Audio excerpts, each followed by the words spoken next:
Okay, so ഇന്നത്തെ ഈ വീഡിയോയിൽ നമ്മൾ പോക്കോ M3 ഫുൾ റിവ്യൂ ആണ് കാണാൻ പോകുന്നത്. അതിനോടൊപ്പം തന്നെ നമുക്ക് നോക്കാം എന്തൊക്കെ പ്രോസ് ആൻഡ് കോൺസ് ആണ് ഈ ഫോണിലുള്ളത്.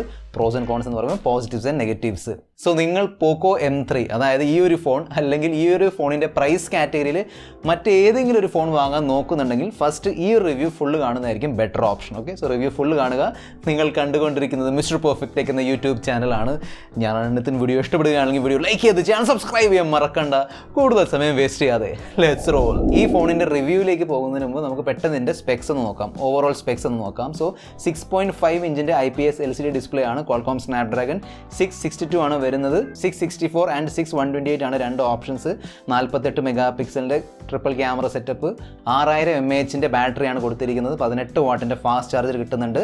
ഈ ഫോണിൻ്റെ പ്രൈസ് സോ 6GB 64GB പ്രൈസാണ് 10,999. 6GB 128GB പ്രൈസാണ് 11,999. സോ സ്പെസിഫിക്കേഷൻസ് ഇവിടെ കഴിഞ്ഞു. നമുക്കിനി എക്സ്പീരിയൻസ് ബേസ്ഡ് റിവ്യൂയിലേക്ക് പോകാം. ഫസ്റ്റ് നമുക്കിതിൻ്റെ ഓവറോൾ ലുക്ക് ആൻഡ് ഹാൻഡ്ലിംഗ് നോക്കാം.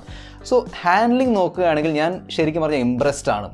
സോ സ്പെഷ്യലി അതിൻ്റെ മെയിൻ കാരണമാണ് ഈ ഒരു പ്ലാസ്റ്റിക്കിൻ്റെ ബാക്ക് ആണെങ്കിലും ഒരു ലെതർ ഫിനിഷ്, ഞാൻ പറഞ്ഞല്ലോ ഒരു ലെതർ ഫിനിഷ് കൊടുത്തിട്ടുണ്ട്. റഗഡ് ഫിനിഷാണ്, കംപ്ലീറ്റ്ലി മാറ്റ് അല്ല, ഒരു ലെതർ ഫിനിഷാണ് കൊടുത്തിരിക്കുന്നത്. ശരിക്കും പറഞ്ഞാൽ മറ്റ് കമ്പനികളും ഇതിൽ നിന്ന് ഇൻസ്പിറേഷൻ എടുക്കണം. പല കമ്പനീസിലും വളരെ പ്ലെയിൻ ചീപ്പ് ക്വാളിറ്റി പ്ലാസ്റ്റിക് ആണ് അവർ ഇട്ട് തരുന്നത്. കുറേ ഡിസൈനൊക്കെ കാണും, പക്ഷേ എന്തായാലും ആ ഒരു ഫീല് കിട്ടത്തില്ല. പക്ഷേ ഇതിൽ പ്ലെയിൻ കളർ ആണെങ്കിലും നല്ലൊരു കയ്യിൽ പിടിക്കുമ്പോൾ നല്ലൊരു ഫീല് കിട്ടുന്നുണ്ട്. നല്ല ബിൽഡ് ക്വാളിറ്റി കൊടുത്തിട്ടുണ്ട്. അതിനോടൊപ്പം തന്നെ നല്ല രീതിയിൽ വെയിറ്റ് ബാലൻസ് ചെയ്തിരിക്കുന്ന ഒരു ഫോണാണ്. സോ കയ്യിലെടുക്കുമ്പോൾ വെയിറ്റ് ഫീൽ ആവത്തില്ല. നല്ല രീതിയിൽ വെയിറ്റ് ബാലൻസ് ചെയ്തിട്ടുണ്ട്. അതിനോടൊപ്പം തന്നെ ബാക്ക് സൈഡിൽ ഈ റഗഡ് ലെതർ ഫിനിഷ് ഉള്ളതുകൊണ്ട് ഇതൊരു ഫിംഗർ പ്രിൻറ്റ് മാഗ്നറ്റ് അല്ല. സോ നമ്മുടെ ഒരു ഫിംഗർ പ്രിൻറ്റ് അങ്ങനെ പതയത്തില്ല. സോ അതൊരു നല്ല ഫീച്ചറാണ്. അതിനോടൊപ്പം തന്നെ സ്ക്രാച്ച് വരാനുള്ള ചാൻസസും കുറവാണ്. പിന്നെ എന്നെ സ്പെഷ്യലി ആകർഷിച്ച ഒരു ഫീച്ചറാണ് ഈ ഒരു ക്യാമറ മോഡ്യൂളും. ഞാൻ അൺബോക്സിങ് വീഡിയോയിലും പറഞ്ഞിരുന്നു. കാരണം ഒരു യുണീക്ക് ഒരു ഡിസൈനാണ് കൊടുത്തിരിക്കുന്നത്. സോ ബാക്കിൽ നോക്കുമ്പോൾ തീർച്ചയായിട്ടും അറിയാൻ പറ്റും പോക്കോ M3 ആണ്. കാരണം മറ്റൊരു ഫോണിനും ഈ ഒരു ബിൽഡ് ഇല്ല, ഈ ഒരു ലുക്ക് ഇല്ല. OnePlusൻ്റെ സൈബർ പങ്ക് എഡിഷൻ ഉണ്ടായിരുന്നു, പക്ഷേ അത് ലിമിറ്റഡ് എഡിഷൻ ആണ്. സോ നല്ലൊരു സംഭവമാണ്. പക്ഷേ ഈ ബ്രാൻഡിങ് എനിക്ക് ഇഷ്ടപ്പെട്ടില്ല. നമ്മൾ ഈ ഒരു ഫോൺ ഇങ്ങനെ പിടിച്ച് സംസാരിക്കുമ്പോൾ എന്തോ പോക്കോൻ്റെ പരസ്യം പോലെയൊക്കെ ഇരിക്കുന്നു. ഇത്രയും വെണ്ടയ്ക്ക അക്ഷരത്തിൽ എഴുതിയിരിക്കുന്നത്. അത് അങ്ങനെ വെക്കാതെ നമ്മൾ നോർമലി പോക്കോ X2 താഴെ ചെറിയ രീതിയിലാണ് എഴുതിയിരിക്കുന്നത് പോക്കോ എന്നും. അങ്ങനെ വെച്ചാൽ മതിയായിരുന്നു. സോ കുറച്ചുകൂടെ ബെറ്റർ ആയിരുന്നതിന്. ഇതിന് മുമ്പ് ഡ്യുവൽ സ്റ്റീരിയോ സ്പീക്കേഴ്സ് ഉള്ള 2 ഫോൺസാണ് നമ്മൾ ഈ ഒരു ചാനലിൽ അൺബോക്സ് ചെയ്തിട്ടുള്ളത്. അതാണ് പോക്കോ X3 പിന്നെ Realme 7 Pro. രണ്ടിലും ഹൈ വോളിയത്തിൽ വെക്കുമ്പം ബാക്കിൽ വൈബ്രേഷൻ ഇഷ്യൂ ഉണ്ടായിരുന്നു. പോക്കോ X3 നല്ല രീതിയിലുണ്ടായിരുന്നു. Realme 7 Proയിൽ ലേശം ഉണ്ടായിരുന്നു, പക്ഷേ സ്റ്റിൽ അത് ഫീൽ ചെയ്യാൻ പറ്റുമായിരുന്നു വൈബ്രേഷൻ. ഇതിൽ ആ ഒരു ഇഷ്യൂ ഇല്ല. സോ അതുകൊണ്ട് തന്നെ ഈ ഒരു ബഡ്ജറ്റ് പ്രൈസ് കാറ്റഗറി ആയിട്ടും നല്ല ബിൽഡാണ് കൊടുത്തിരിക്കുന്നത്. സോ ബിൽഡിൻ്റെയും ഡിസൈൻ്റെയും ലുക്കിൻ്റെയും കാറ്റഗറി അല്ലെങ്കിൽ അതിൻ്റെ ഒരു എക്സ്പീരിയൻസിൽ എൻ്റെ സൈഡിൽ നിന്ന് തംസ് അപ്പ് ആണ്. നെക്സ്റ്റ് നമുക്ക് മൾട്ടിമീഡിയ എക്സ്പീരിയൻസ് നോക്കാം. മൾട്ടിമീഡിയ എന്ന് പറയുമ്പോൾ video and audio experience. First video നോക്കാം. സോ നല്ല ക്വാളിറ്റി ഉള്ള ഒരു IPS LCD ഡിസ്പ്ലേ തന്നെയാണ് കൊടുത്തിരിക്കുന്നത്. പോക്കോ എന്ന ബ്രാൻഡിൻ്റെ ഫോൺസിൽ പൊതുവെ നല്ല ഡിസ്പ്ലേ ആണ് അവർ കൊടുക്കുന്നത്. സോ ഇതിലും ഇഷ്യൂ ഒന്നുമില്ല. പിന്നെ ഈ ഒരു പ്രൈസ് സെഗ്മെൻറ്റിൽ അതായത് 10,999 ഫുൾ HD+ റെസൊല്യൂഷൻ ഡിസ്പ്ലേ കിട്ടുന്നുണ്ട്. അതും ഒരു വലിയ പ്ലസ് പോയിന്റ് തന്നെയാണ്. സോ ഫുൾ HD+ ഒരു അഡ്വാൻറ്റേജ് ആണ്. നല്ല കളർ റീപ്രൊഡക്ഷൻ ഉണ്ട്, നല്ല വ്യൂവിങ് ആംഗിൾസ് ആണ്. പിന്നെ അത്യാവശ്യം നല്ല ബ്രൈറ്റ്നസ് കൊടുത്തിട്ടുണ്ട്. അങ്ങനെ ഭയാനകമായ ബ്രൈറ്റ്നസ് ഇല്ലെങ്കിലും ഇൻഡോർ യൂസിനൊക്കെ ധാരാളമാണ്. നല്ല രീതിയിൽ ബ്രൈറ്റ് ആവുന്നത് ഇൻഡോറൊക്കെ, എസ്പെഷ്യലി ഇൻഡോറിൽ നല്ല കട്ട വെയിലത്ത് നിങ്ങൾ ഇറങ്ങുകയാണെങ്കിൽ ചിലപ്പം റീഡിങ് ഇഷ്യൂ ഉണ്ടാവാം. ഓക്കെ, അത്രയും ഭയങ്കരമായ ഇഷ്യൂ ഒന്നുമില്ലെങ്കിലും ചെറിയ രീതിയിൽ ഇഷ്യൂ ഉണ്ടാവാം. പക്ഷേ ഇൻഡോറും ഷെയ്ഡിലൊക്കെ ഒരു ഇഷ്യൂ ഇല്ല, നല്ല ബ്രൈറ്റ്നസ് ആണ്. ഓഡിയോ നോക്കുകയാണെങ്കിൽ എടുത്ത് പറയേണ്ട ഒരു സംഭവം തന്നെയാണ് സ്റ്റീരിയോ സ്പീക്കേഴ്സ്. ഈ ഒരു പ്രൈസ് സെഗ്മെൻറ്റിൽ സ്റ്റീരിയോ സ്പീക്കേഴ്സ് കൊടുത്തിട്ടുണ്ട്. ഭയങ്കരമായൊരു സൗണ്ട് ഔട്ട്പുട്ട് ഇല്ലെങ്കിലും വരുന്ന സൗണ്ട് നല്ല ക്വാളിറ്റി സൗണ്ടാണ്. അങ്ങനെ പൊട്ടലും ചീറ്റലും ഒന്നുമില്ല. നോർമലി നമ്മൾ ഹൈ വോളിയത്തിലൊക്കെ കേൾക്കുമ്പോൾ ചില ഫോൺസിലൊക്കെ പൊട്ടലുണ്ടാവും, സൗണ്ട് ബ്രേക്ക് ആവും. ഇതിന് ആ ഒരു ഇഷ്യൂ ഇല്ല. പിന്നെ നോർമലി സ്റ്റീരിയോ സ്പീക്കേഴ്സ് എന്ന് പറയുമ്പം ഒന്ന് താഴെ നോർമൽ സ്പീക്കർ ഉണ്ടാവും, ബോട്ടം ഫയറിംഗ് സ്പീക്കേഴ്സ്. അതിൻ്റെ കൂടെ മേളിലുള്ള ഇയർ പീസ് ആണ് സെക്കൻഡറി സ്പീക്കറായിട്ട് വർക്ക് ചെയ്യുന്നത്. ഇവിടെ ഇയർ പീസ് ഉണ്ട്, പ്ലസ് വേറെ സെപ്പറേറ്റ് ഹോളും കൊടുത്തിട്ടുണ്ട്. സോ അതുകൊണ്ട് തന്നെ കുറച്ചുകൂടി ഒരു ബെറ്റർ സൗണ്ട് ഔട്ട്പുട്ട് ടോപ്പിൽ നിന്ന് കിട്ടുന്നുണ്ട്. സോ നമ്മൾ ഇങ്ങനെ വെച്ച് വീഡിയോ ഒക്കെ കാണുമ്പം നല്ല എക്സ്പീരിയൻസ് ആണ് കിട്ടുന്നത്. സോ ഒരു സംശയവും വേണ്ട, മൾട്ടിമീഡിയ എക്സ്പീരിയൻസിൻ്റെ കാറ്റഗറിയിൽ ടോപ്പ് ക്ലാസ് പെർഫോമൻസ് ആണ് കിട്ടുന്നത്. വീഡിയോ ആണെങ്കിലും ഓഡിയോ ആണെങ്കിലും ഗെയിം കളിക്കുമ്പോഴും പിന്നെ Amazon prime, Netflix, YouTube, normal videos ഒക്കെ കാണുമ്പോൾ നല്ല എക്സ്പീരിയൻസ് ആണ് കിട്ടുന്നത്. കാരണം ഫുൾ HD+ റെസൊല്യൂഷൻ ഡിസ്പ്ലേ ഉണ്ട്, പ്ലസ് സ്റ്റീരിയോ സ്പീക്കേഴ്സും കൊടുത്തിട്ടുണ്ട്. നെക്സ്റ്റ് ആണ് calling and network reception experience. എനിക്ക് കംപ്ലയിൻസ് ഒന്നുമില്ല, നല്ല രീതിയിൽ വർക്ക് ചെയ്യുന്നുണ്ട്. സ്പെഷ്യലി ജിയോ എയർടെലൊക്കെ ആണെങ്കിൽ വോൾട്ടി ഒക്കെ ഉണ്ടെങ്കിൽ, കാരണം 4G വോൾട്ടി സപ്പോർട്ട് ചെയ്യുന്നുണ്ട്. സോ വോൾട്ടി ഒക്കെ ആണെങ്കിൽ നല്ല HD സൗണ്ട് ഒക്കെ കേൾക്കാൻ കഴിയുന്നുണ്ട്. പിന്നെ നമ്മുടെ കോളിംഗ് എക്സ്പീരിയൻസിൻ്റെ വലിയൊരു ഘടകമാണ് ഇയർ പീസ്.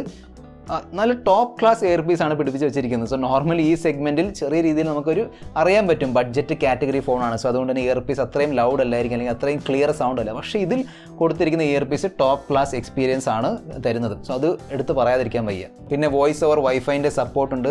പിന്നെ എനിക്ക് കോൾ ഡ്രോപ്പ് ഒന്നും ഞാൻ ഫേസ് ചെയ്തില്ല. സോ ജിയോയിലും എയർടെലും അങ്ങനെ കോൾ ഡ്രോപ്പ് ഒന്നും ഇല്ലായിരുന്നു, നല്ല രീതിയിൽ ഫംഗ്ഷൻ ചെയ്യുന്നുണ്ട്. പിന്നെ ഈ ഒരു പ്രൈസ് സെഗ്മെൻറ്റിൽ കാരിയർ എഗ്രിഗേഷൻ കിട്ടുന്നുണ്ട്. ഒരുപാട് പേര് താഴെ ആ ഒരു അൺബോക്സിംഗ് വീഡിയോന് താഴെ ചോദിച്ചിരുന്നത് എന്താണ് ഈ കാരിയർ എഗ്രിഗേഷൻ. സിമ്പിളായിട്ട് പറഞ്ഞാൽ ഒരു ടവറിൽ നിന്ന് 2 സിഗ്നൽ പിടിക്കാൻ പറ്റും. അതാണ് കാരിയർ എഗ്രിഗേഷൻ്റെ ഫീച്ചർ. സോ നല്ല ബെറ്റർ ഇംപ്രൂവ്ഡ് ഡൗൺലോഡ് സ്പീഡ്സ് കിട്ടും. സ്റ്റേറ്റസ് ബാറിലുള്ള നെറ്റ്വർക്ക് സിഗ്നലിൻ്റെ മുകളിൽ നമ്മൾ 4G ആൻഡ് 4G പ്ലസ് ഒക്കെ കാണാറില്ലേ. സോ കാരിയർ എഗ്രിഗേഷൻ ഉണ്ടെങ്കിൽ 4G പ്ലസ് കാണിക്കും, ഇല്ലെങ്കിൽ 4G ആയിരിക്കും. സോ ഇതിൽ 4G പ്ലസ് ഫീച്ചർ ഉണ്ട്, അതും ഒരു പ്ലസ് പോയിന്റ് ആണ് specially for this price segment. Next ആണ് ഗെയിമിംഗ് എക്സ്പീരിയൻസ്. നോർമലി പോക്കോ ഒരു ഫോണുമായിട്ട് വന്നാൽ ആ ഒരു സെഗ്മെൻറ്റിൽ one of the best gaming experience ആയിരിക്കും ആ ഒരു ഫോണിൽ കിട്ടുന്നത്. അത് പോക്കോ X2 ആണെങ്കിലും X3 ആണെങ്കിലും പോക്കോ M2 Pro ആണെങ്കിലും ആ ഒരു സെഗ്മെൻറ്റിൽ വളരെ നല്ല ഗെയിമിംഗ് എക്സ്പീരിയൻസ് ആണ് കിട്ടുന്നത്. ഇതിലും കിട്ടുന്നുണ്ട്, പക്ഷേ ഹൈ ലെവൽ ഗെയിംസിൽ കിട്ടത്തില്ല. സോ ഫോർ എക്സാമ്പിൾ PUBG ഒക്കെ ആണെങ്കിൽ മാക്സിമം സ്മൂത്ത് ഹൈ വരെ കളിക്കാൻ പറ്റുന്നുണ്ട്, അത്രയേ ഉള്ളൂ. അതിൻ്റെ മേളിൽ കളിക്കാൻ കഴിയില്ല. സ്മൂത്ത് ഹൈ ആണെങ്കിലും അവിടെ ഫ്രെയിം ഡ്രോപ്സ് ഉണ്ട്. ഇനി അത് ഫോണിൻ്റെ ഇഷ്യൂ ആണോ അതോ ഇപ്പം നിലവിലുള്ള PUBG സെർവർ ഇഷ്യൂ ഉണ്ടല്ലോ ഇന്ത്യയിൽ, ആ ഇഷ്യൂ ആണോ എന്ന് അറിയില്ല. പക്ഷേ എനിക്ക് 60-70 പിങ് ഉണ്ടായിരുന്നു, എന്നിട്ടും ഡ്രോപ്പ് കിട്ടുന്നുണ്ടായിരുന്നു. സോ ഡ്രോപ്പിൻ്റെ ഇഷ്യൂ ഉണ്ട്, ഫ്രെയിം ഡ്രോപ്പിൻ്റെ ഇഷ്യൂ ഉണ്ട്. എന്നെ സംബന്ധിച്ചിടത്തോളം ഫ്രാങ്ക്ലി ഇതൊരു ഗെയിമിംഗ് ഫോണല്ല. ഓക്കെ, സോ ഞാൻ തീർത്ത് പറഞ്ഞുതരാം, ഇതൊരു ഗെയിമിംഗ് ഫോണല്ല. ഈ ഫോണിൻ്റെ PUBG versus call of duty experience compare ചെയ്താൽ പേഴ്സണലി എനിക്ക് കുറച്ചുകൂടെ ബെറ്റർ ഓപ്റ്റിമൈസ്ഡ് ഫീൽ ആയത് കോൾ ഓഫ് ഡ്യൂട്ടിയിലാണ്. സോ കോൾ ഓഫ് ഡ്യൂട്ടി കുറച്ചുകൂടെ ബെറ്റർ ഓപ്റ്റിമൈസ്ഡ് ആണ്. ലോ മീഡിയം സെറ്റിംഗ്സിൽ അത്യാവശ്യം നല്ല രീതിയിൽ കളിക്കാൻ പറ്റുന്നുണ്ട്, ഇഷ്യൂസ് ഒന്നുമില്ല. പിന്നെ ഈ ബാക്കി സബ്വേ സർഫറും ടെമ്പിൾ റണ്ണൊക്കെ അതൊക്കെ ഈസി ആയിട്ട് കളിക്കാൻ പറ്റും. So low level medium level games കളിക്കാൻ പറ്റുന്നുണ്ട്. ഹൈ ലെവൽ ഗെയിംസിൽ ചെറിയൊരു ഡൗട്ട് ഉണ്ട്. നെക്സ്റ്റ് ആണ് ഈ ഫോണിൻ്റെ സോഫ്റ്റ്വെയർ എക്സ്പീരിയൻസ്. സോ ഒരു വലിയൊരു പോസിറ്റീവാണ്, ഇതിൽ ആഡ്സ് ഇല്ല. സോ ഇപ്പോൾ അങ്ങനെ പറയേണ്ടി വരുന്നുണ്ട്. ആഡ്സിൻ്റെ ഇല്ലായ്മ ഒരു പോസിറ്റീവ് ഫീച്ചറാണ്. ആഡ് ശരിക്കും വരാൻ പാടില്ല, പക്ഷേ റെഡ്മിയുടെ ഫോൺസിലും റിയൽമിയുടെ ഫോൺസിലും ബഡ്ജറ്റ് ഫോൺസിലൊക്കെ ആഡ് വരുന്നുണ്ട്. സോ ഇതിൽ ആഡ് ഇല്ല. സോ പോക്കോ പണ്ടേ ക്ലിയർ ചെയ്തൊരു സംഭവമാണ്, അവരുടെ ഫോൺസിൽ നമുക്ക് ആഡ് കാണേണ്ടി വരില്ല. സോ അങ്ങനെ മോണിറ്റൈസ്ഡ് എക്സ്പീരിയൻസ് അല്ല. സോ അതുകൊണ്ട് തന്നെ അതൊരു പ്ലസ് പോയിന്റ് തന്നെയാണ്. പക്ഷേ അത്യാവശ്യം നല്ല രീതിയിൽ ബ്ലോട്ട്വെയർസ് ഉണ്ട്. സോ ഫസ്റ്റ് ടൈം ലോഞ്ച് ചെയ്യുമ്പോൾ ഒരുപാട് ബ്ലോട്ട്വെയർസ് കാണാൻ കഴിയും. തേർഡ് പാർട്ടി ബ്ലോട്ട്വെയർസ് ഉണ്ട്, ഈ അല്ലറ ചില്ലറ ഗെയിമൊക്കെ കൊടുത്തിട്ടുണ്ട്. പിന്നെ ഫേസ്ബുക്ക്, ആമസോണൊക്കെ വരുന്നുണ്ട്. ഫസ്റ്റ് പാർട്ടി ബ്ലോട്ട്വെയർസും ഇപ്പോഴും ഷവോമിയുടെ സൈഡിൽ നിന്ന് ഫസ്റ്റ് പാർട്ടി ബ്ലോട്ട്വെയർസ് ഒക്കെ വരുന്നുണ്ട് ഇഷ്ടം പോലെ. ആരും ഉപയോഗിക്കാത്ത ഒരു ഗെറ്റ് ആപ്സ് ഒക്കെ ഇപ്പോഴും എന്തിനാണ് കൊടുക്കുന്നത് എനിക്ക് മനസ്സിലാവുന്നില്ല. ഷവോമിയുടെ സൈഡിൽ നിന്ന് എപ്പോഴും വളരെ ഒരു എന്താ പറയുക, ഒരു ഡിസ്റ്റർബ് ചെയ്യുന്നൊരു സംഭവമാണ് ഒരു ഗെറ്റ് ആപ്സ്. കുറേ നോട്ടിഫിക്കേഷൻ, ആവശ്യമില്ലാത്ത നോട്ടിഫിക്കേഷൻ അയച്ചുകൊണ്ടിരിക്കും. ഞാൻ വർഷങ്ങളായിട്ട് യൂസ് ചെയ്യുന്നൊരു UI ആണ് MI UI, ഒരു ഹെവി UI തന്നെയാണ്. സോ ഇപ്പോൾ ഈ പ്രൊസസ്സറിൻ്റെ ഇഷ്യൂ ആണോ അതോ UI-ൻ്റെ, എനിക്ക് തോന്നുന്നത് UI-ൻ്റെ ഓപ്റ്റിമൈസേഷൻ്റെ ഇഷ്യൂ ആണ്.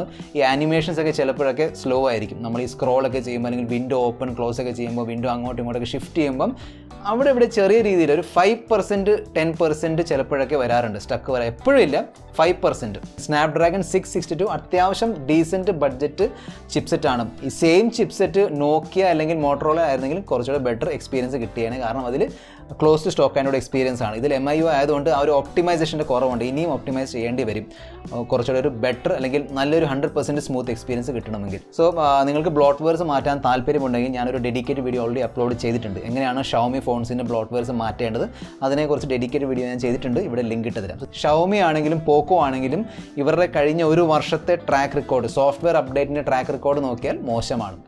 ഫ്രാങ്കായിട്ട് പറയാൻ പറ്റും, മോശമാണ്.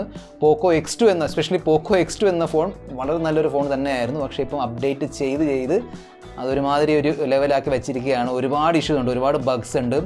എല്ലാ കോളിംഗ് ഫീച്ചറിൽ ബഗ് ഉണ്ട്, UI-ൽ ബഗ് ഉണ്ട്. അവിടെ എല്ലായിടത്തും നമ്മൾ യൂസ് ചെയ്യുന്ന തോറും കൂടുതൽ ബഗ്സ് നമ്മൾ ഡിസ്കവർ ചെയ്യും. ആ രീതിയിലുള്ള സംഭവമാണ് ഉണ്ടാക്കി വെച്ചിരിക്കുന്നത്.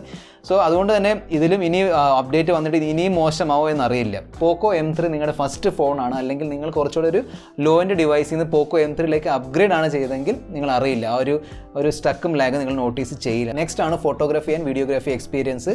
സോ ബാക്കിൽ ട്രിപ്പിൾ ക്യാമറ സെറ്റപ്പാണ്.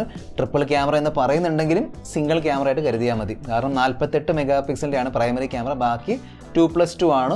2 മെഗാ പിക്സലിൻ്റെ ഡെപ്ത് സെൻസർ എന്തായാലും ഒരു അലങ്കാര വസ്തുവാണ്. സോ അതെന്തായാലും ഒഴിവാക്കിയേക്ക്. 2 മെഗാ പിക്സലിൻ്റെ മാക്രോ കൊടുത്തിട്ടുണ്ട്, മാക്രോ ഷോട്ട്സ് എടുക്കാം. പക്ഷേ ഭയങ്കര ഒരു ക്വാളിറ്റി ഒന്നും ഇല്ല, ഡീറ്റെയിൽസ് ഒന്നും ഇല്ല. 48 മെഗാ പിക്സലിൻ്റെ ക്യാമറ നല്ല ക്യാമറയാണ്. സോ സ്പെഷ്യലി ഡേ ലൈറ്റ്, നല്ല രീതിയിൽ ലൈറ്റൊക്കെ ഉണ്ടെങ്കിൽ നല്ല ഫോട്ടോസ് തന്നെ കിട്ടുന്നുണ്ട്. പിന്നെ ആ ഒരു പോക്കോയിൻ്റെ ഫോട്ടോ പ്രോസസ്സിങ്ങിലുള്ള ഒരു സംഭവമാണ്. അത് കുറച്ചുകൂടെ സാച്ചുറേഷൻ കൂട്ടിയിട്ട് ചെറിയ വാം ടോണൊക്കെ കാണും. അപ്പോൾ എല്ലാവർക്കും അത് ഇഷ്ടപ്പെടണമെന്നില്ല. ചിലർക്കത് ഇഷ്ടമാണ്, ചിലർക്കത് ഇഷ്ടപ്പെടത്തില്ല. ഒരു സബ്ജക്റ്റീവ് അത് സംഭവമാണ്, എക്സ്പീരിയൻസ് ആണത്. എനിക്കങ്ങനെ വലിയ പ്രശ്നമായിട്ട് തോന്നിയില്ല. ഇതിൻ്റെ ലോ ലൈറ്റ് പെർഫോമൻസ് ആവറേജ് ആണ്. പിന്നെ ഈ ഒരു പ്രൈസ് സെഗ്മെൻറ്റിൽ നിന്ന് ഞാൻ അതിനേക്കാൾ കൂടുതൽ പ്രതീക്ഷിക്കുന്നില്ല. ലോ ലൈറ്റ് ഒന്നും ഞാൻ പ്രതീക്ഷിക്കുന്നില്ല. നോർമൽ ഡേ ലൈറ്റിലൊക്കെ നല്ല രീതിയിൽ ഫോട്ടോ എടുക്കുന്നുണ്ട്. റിയർ ക്യാമറ പോർട്രേറ്റിലൊക്കെ നല്ല രീതിയിൽ ബ്ലറൊക്കെ വരുന്നുണ്ട്. ഫുൾ HD 30 FPS വീഡിയോ എടുത്തപ്പോഴും ഇഷ്യൂ ഒന്നും തോന്നിയില്ല. ചിലപ്പോഴൊക്കെ ഇരുട്ട് കൂടും, അല്ലെങ്കിൽ ബാക്ക്ഗ്രൗണ്ട് നല്ല ബ്രൈറ്റും സബ്ജക്റ്റ് ഡാർക്ക് ആണെങ്കിൽ ചെറിയ രീതിയിൽ ഫോക്കസ് ഹണ്ടിങ് ഉണ്ടായിരുന്നു. 1-2 തവണ ഞാൻ കണ്ടിരുന്നു.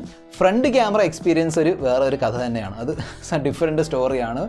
ഞാൻ ഡിസപ്പോയിൻറ്റഡ് ആണ്. ഞാൻ അൺബോക്സിങ്ങിലും പറഞ്ഞത്, ഇപ്പോഴും പറയുകയാണ്, ഡിസപ്പോയിൻറ്റഡ് ആണ് ഞാൻ ശരിക്കും പറഞ്ഞത്. കാരണം ഇൻഡോറൊക്കെ എടുക്കുമ്പോൾ ഇതും നല്ല ലൈറ്റൊക്കെ ഉണ്ടെങ്കിൽ ഇറ്റ്സ് ഓക്കെ. ഡേ ലൈറ്റൊക്കെ ആണെങ്കിൽ അത്യാവശ്യം നല്ല ഫോട്ടോസ് കിട്ടുന്നുണ്ട്. പക്ഷേ ഇൻഡോർ അല്ലെങ്കിൽ ഷെയ്ഡിലൊക്കെ ആണെങ്കിൽ ഇപ്പോൾ റെഡ് ടിൻറ്റ് കയറി വരുന്നുണ്ട്. സോ നല്ല രീതിയിലൊരു സാച്ചുറേഷൻ കൂടിയതുകൊണ്ടാവാം റെഡ് ടിൻറ്റ് ഉണ്ട്.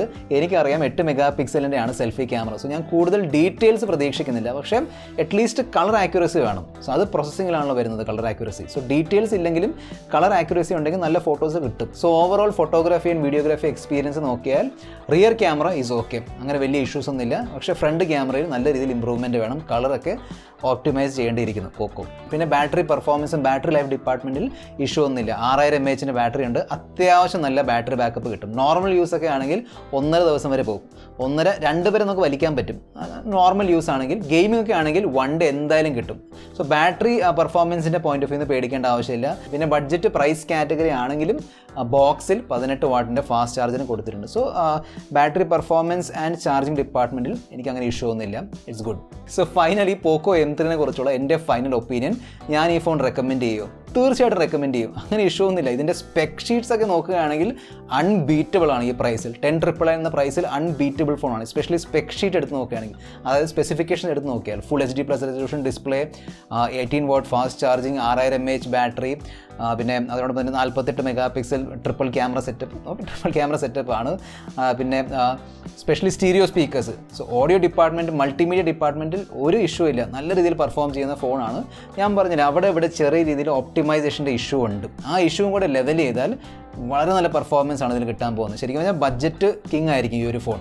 ഒരു ചെറിയ ടിപ്പും കൂടി ഞാൻ ഷെയർ ചെയ്യാം. സോ നിങ്ങളൊരു പോക്കോൻ്റെ ഫോൺ നോക്കുന്നുണ്ട്, പോക്കോ M3 ആണ് കുറച്ചുകൂടെ ലേറ്റസ്റ്റ്. ഇപ്പോൾ ഏറ്റവും ലേറ്റസ്റ്റ് ഫോൺ പോക്കോ M3 ആണ്. പക്ഷേ പോക്കോൻ്റെ പോക്കോ M2 Pro ഉണ്ട്. അത് ഇറങ്ങിയപ്പോൾ 15,000 ആയിരുന്നു. പക്ഷേ ഇപ്പം കഴിഞ്ഞ് പോയ 2, 3, 4 സെയിൽസിലൊക്കെ 12-ൻ്റെ താഴെ വരുന്നുണ്ടായിരുന്നു, എൻ്റെ 6GB 64GB. സോ ആ ഒരു ഫോൺ 12-ന് താഴെ കിട്ടുന്നുണ്ടെങ്കിൽ ഒന്നും നോക്കണ്ട, കണ്ണടച്ച് പോക്കോ M2 Pro വാങ്ങിച്ചോളൂ. ബെറ്റർ ബിൽഡാണ്. സ്റ്റീരിയോ സ്പീക്കേഴ്സ് ഇല്ല, സ്റ്റീരിയോ സ്പീക്കേഴ്സ് അല്ല, ഡ്യുവൽ സ്പീക്കേഴ്സ് ഇല്ല, പക്ഷേ സിംഗിൾ സ്റ്റീരിയോ സ്പീക്കേഴ്സ് ആണ്. ബാക്കി എല്ലാ ഡിപ്പാർട്ട്മെൻറ്റിലും ബെറ്റർ ഫോണാണ്. Better camera, better build, better display, എല്ലാം ബെറ്ററാണ്. ബെറ്റർ ചാർജിങ് എല്ലാം കിട്ടുന്നുണ്ട്. സോ ഇതിൻ്റെ പ്രൈസ് 10,999, 11,999 ആണ്. കുറച്ച് കഴിയുമ്പോൾ ഇതിൻ്റെ പ്രൈസ് 10-ന് താഴെ വരും. സോ നിങ്ങളുടെ ബഡ്ജറ്റ് 11-12 ആണെങ്കിൽ ഇപ്പം തന്നെ ഒരു ഫോൺ വേണമെങ്കിൽ നോക്കാവുന്ന ഫോണാണ് പോക്കോ M3. കുറച്ചുകൂടെ വെയിറ്റ് ചെയ്യാൻ പറ്റുമെങ്കിൽ ആ ഒരു പോക്കോ M2 Proയിലേക്ക് നോക്കാം. അതും വളരെ നല്ലൊരു ഫോണാണ്. ശരിക്കും പറഞ്ഞാൽ ആ ഒരു ബഡ്ജറ്റിൽ ആ ഒരു ഫോൺ അൺബീറ്റബിൾ ആണ്. സോ അതാണ് എൻ്റെ ചെറിയൊരു ടിപ്പും. സോ ഇതായിരുന്നു പോക്കോ M3 എന്ന ഈ ഫോണിൻ്റെ ഫൈനൽ റിവ്യൂ. ഇനി ബാക്കി നിങ്ങളുടെ കമൻറ്റ്, നിങ്ങളുടെ ഒപ്പീനിയൻ താഴെ കമൻറ്റ് ബോക്സിൽ ഷെയർ ചെയ്യുക. ഈ വീഡിയോയിൽ ഇത്ര മാത്രം. അടുത്ത വീഡിയോയിൽ നമ്മൾ തമ്മിൽ വീണ്ടും കാണുന്നവരെ, this is your friend mister perfect signing off. Good bye.